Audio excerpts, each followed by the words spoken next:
बिस्मिल्लाहिर्रहमानिर्रहीम। अस्सलाम वालेकुम। सीरियन एयरलाइन की तरफ से अगर आप लोग सऊदी अरेबिया अगर सफ़र करते हैं तो आपके लिए कुछ ज़रूरी हिदायत जारी कर दी गई है। बहुत अहम अपडेट्स हैं, वीडियो को मिस मत कीजिएगा। पीसीआर टेस्ट जो है वो रिक्वायर्ड नहीं है सऊदी अरेबिया एंट्री के लिए। इसके अलावा जो है क्वारंटाइन पैकेज जो है ना आप होम पे घर पे करेंगे और ना ही आपको होटल के लिए कोई क्वारंटाइन पैकेज सेलेक्ट करना होगा। इसके अलावा बताया गया कि visit visa holder must have कोविड-19 travel insurance period to travel.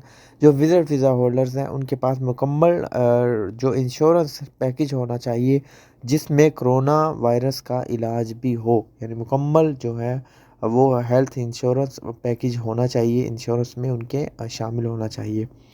इसके अलावा Umrah guest are required to have complete KSA approved 2 doses of vaccine to get the Umrah permit.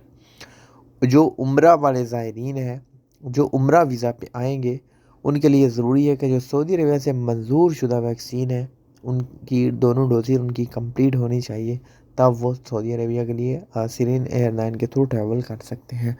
बाकी अगर विज़िट वीज़ा वाले हैं या दूसरे हैं वर्क वीज़ा वाले या जो एग्जिट एंट्री पे गए हुए हैं उनके लिए वैक्सीन की रिक्वायरमेंट नहीं है। Thanks for watching. इस वीडियो को शेयर कीजिएगा। अगर आपको पता नहीं है कि कौन सी सऊदी अरबिया से अप्रूव शुदा वैक्सीन है, no vaccine Saudi ministry of health की तरफ से अप्रूव्ड है, उनमें से कोई भी वैक्सीन आप ले सकते हैं। उस वीडियो का लिंक मैं डिस्क्रिप्शन में दे दूँगा, वीडियो को देखिएगा। अल्लाह ने के बाद।